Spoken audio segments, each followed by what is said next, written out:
আলামিন বলেন, কুল্লু নাফসিম বিমা কাসাবাত রাহিনা। আল্লাহ তাআলা বলতেছেন, দুনিয়ার সমস্ত মানুষ আল্লাহ রাব্বুল আলামিনের কাছে তার কর্মের দায়ে আবদ্ধ। কিভাবে? আমরা দুনিয়াতে আসার আগে আল্লাহ রাব্বুল আলামিনের সাথে আমাদের একটা কেনাবেচা হয়েছে। কি কেনাবেচা?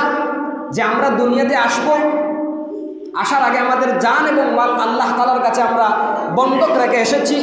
দুনিয়াতে আসবো, দুনিয়াতে আসার পর আমরা আল্লাহর বিধান অনুযায়ী জীবনযাপন করব।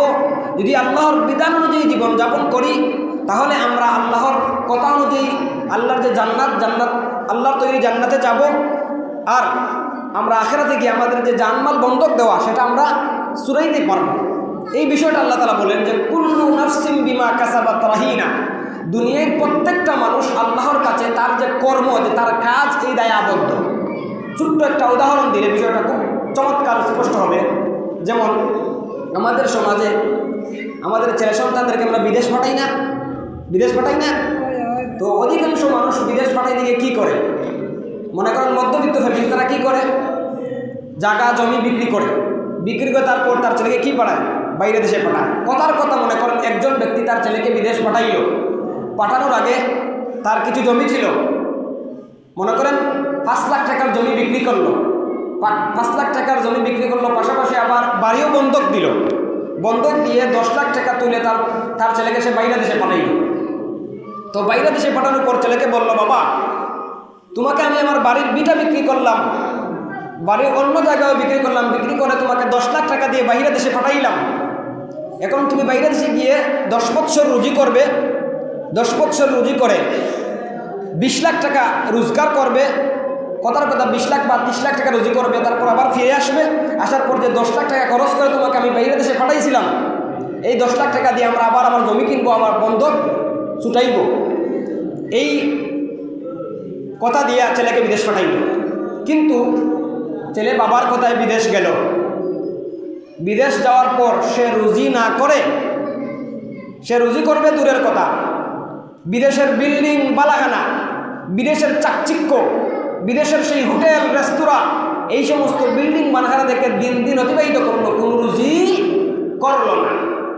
এভাবে তার 1 বছর, 2 বছর, 3 বছর, 5 বছর, 10 বছর কেটে গেল। এক পর্যায়ে 11 নম্বর বছরে আবার রুজি না করেই দেশের মধ্যে রিটার্ন ফিরে আসে। তখন কি মনে করেন তখন তাদের অবস্থাটা কেমন হবে? তখন তার বাবা বলবে, বাবা তোমাকে আমি বিদেশ পাঠাইছিলাম, বাড়ির অন্য জায়গা বিক্রি করে নিজের বিটা বন্ধক রেখে তোমাকে বিদেশ পাঠাইছিলাম রুজি করবার জন্য, কিন্তু তুমি বিদেশ গেলে কিন্তু রুজি করলে না। বিদেশের বিল্ডিং বালাখানা, জুয়া খেলা ইত্যাদি এই সমস্ত কাজে মগ্ন হয়ে বিদেশের 10 বছর অতিবাহিত করলে। আজ শুধুমাত্র একা ফিরে আসলে আমার বাড়ি জায়গা রয়েই গেল, আমার বন্ধক ছুড়াইতে পারলাম না। এই যে বাবার অবস্থাটা কেমন হবে আপনারা মনে করেন? সে কি আর তার বাড়ি ফিরে বন্ধক ছুড়াইতে পারবে? যে জায়গা বিচ্ছিল সেটা কিনতে পারবে? ঠিক তেমনভাবে আল্লাহ তাআলা আমাদেরকে দুনিয়ার মধ্যে প্রেরণ করেছেন। দুনিয়াতে যদি আমি আয়াতের তর্জমা বলেছিলাম, প্রত্যেক ব্যক্তি নিজ কর্মের দায়ে আবদ্ধ।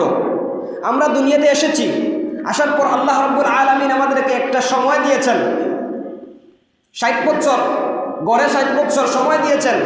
এই সময়টা যদি আমরা আল্লাহর বিধান অনুযায়ী জীবনযাপন করি, তাহলে কাল কিয়ামতের দিন যখন আমরা আখিরাতের মধ্যে চলে যাব, তখন আমাদেরকে জান বন্ধক রাখা, আমাদের মাল জান বন্ধক রাখা, সেটা আল্লাহর কাছে আমরা শুনে দিতে পারবো। এর বিনিময়ে আল্লাহ আমাদেরকে কী দিবেন?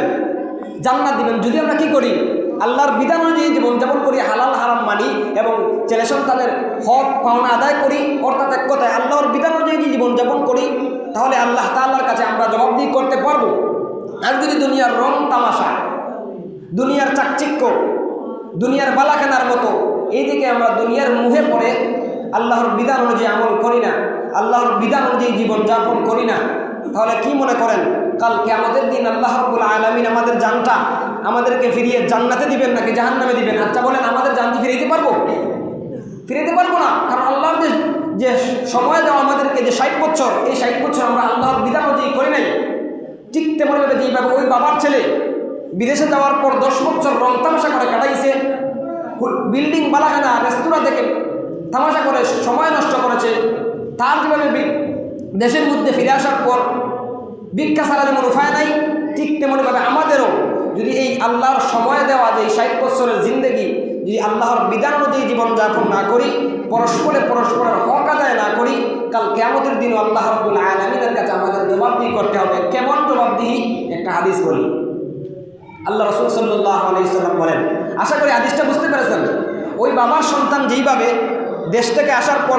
বিদেশ থেকে দেশে আসার পর তার বাড়ি বন্ধক ছুটাইবার কোনো কুদরত নাই, কোনো সুযোগ নাই, ঠিক তেমনইভাবে যারা দুনিয়াতে আসার পর দুনিয়ার রং তামাশা করেছে, দুনিয়ার মোহে পড়েছে, আল্লাহকে ভুলে গিয়েছে এবং আল্লাহর বিধান অনুযায়ী জীবনযাপন করে নাই, তারাও যখন আখেরাতে যাবে তখন তারাও আল্লাহর কাছে তাদের যে জান বন্ধক দেওয়া সেটা তুলে দিতে পারবে না। বিনিময়ে কোথায় যাবে? জাহান্নামে যাবে। এজন্য আমরা সবাই কিয়ামতের দিন আখেরাতের সময় বিচার শেষে আমরা সবাই জান্নাতে যেতে চাই নাকি জাহান্নামে?